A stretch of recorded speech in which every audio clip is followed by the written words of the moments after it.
Hello दोस्तों, नमस्कार। जय बद्री जय केदार।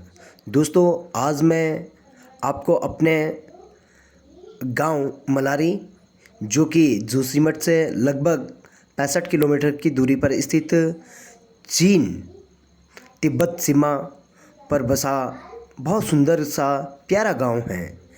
यह गांव सांस्कृतिक दृष्टि से एवं भौगोलिक दृष्टि से बहुत रमणीय है।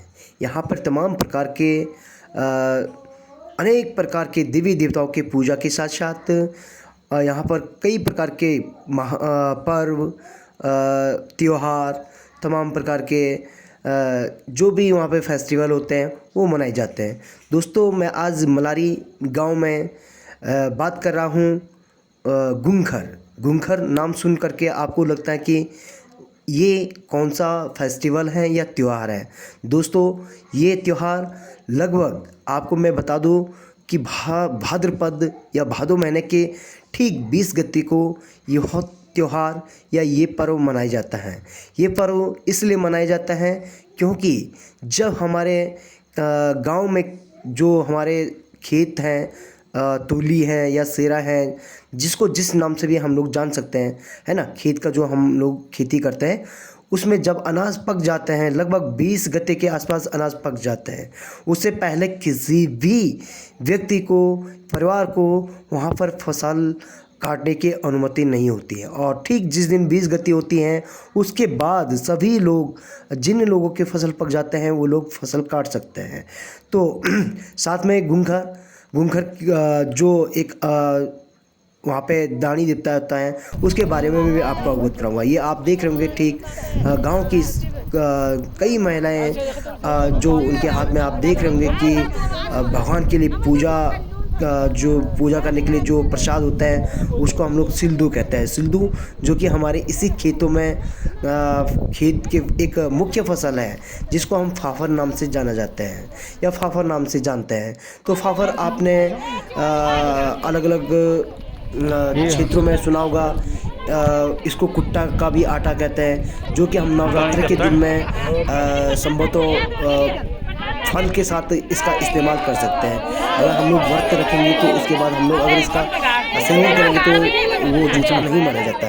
तो इनके हाथों में आप लोग देख रहे होंगे कि सिंदूर है, और ये अब ठीक गांव के ठीक ऊपर जो दानी देवता है, यहाँ पर जो ये महिलाएं यहाँ पर आप लोगों को दिख रही होगी, हमारी गांव की माताएं, बहनें, भाभी, तमाम प्रकार के हमारे रिश्तेदार हैं। तो खुद मेरी मम्मी भी यहाँ पे उपस्थित है।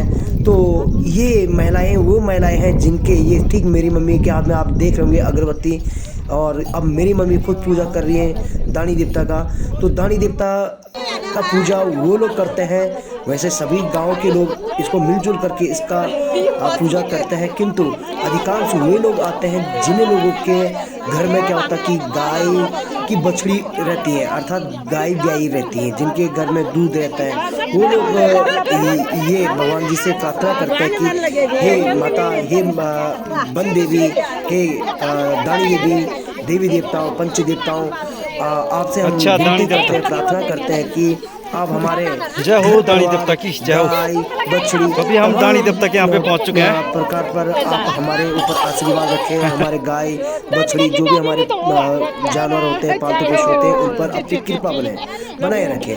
तो ये देख रहे होंगे कि आपस में मिल करके सिंधु लोग बांट रहे हैं। सिंधु बहुत लाभदायक भी होता है। सिंधु का मैं आपको इफेक्ट बताता हूँ कि जो शुगर के पेशेंट होते हैं, कहा जाता है कि अगर ये लोग शुगर का प्रयोग करेंगे तो कहीं ना कहीं उनके शुगर का जो लेवल होता है वो नीचे आता है। देखो, ये इनके हाथों में आप देख रहे होंगे कि जो घोड़े के ऊपर खाकर लगाते हैं या घंटी लगाते हैं, वो उनके ऊपर है।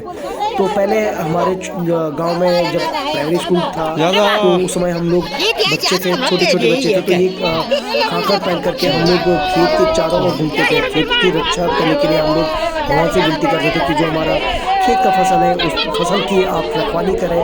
माँ हीरामणि से यही विनती करते थे कि आप हमारे खेत के अंतिम छोर पर है तो आप माँ परिवार गाँव के साथ साथ खेत की भी रखवाली करें।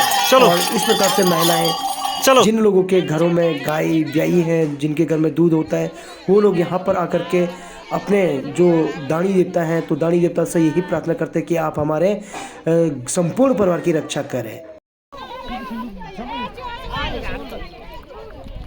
ये दोस्तों इस प्रकार से आपने देखा कि हमारे गांव की संस्कृति, हमारे गांव की परंपराएं किस प्रकार से गांव की महिलाएं आपस में एक दूसरे को चंदन लगाने के पश्चात सिंधु, जो कि देवी प्रसाद या देवताओं के प्रसाद माना जाता है, और देखिए कितना सुंदर आयोजन।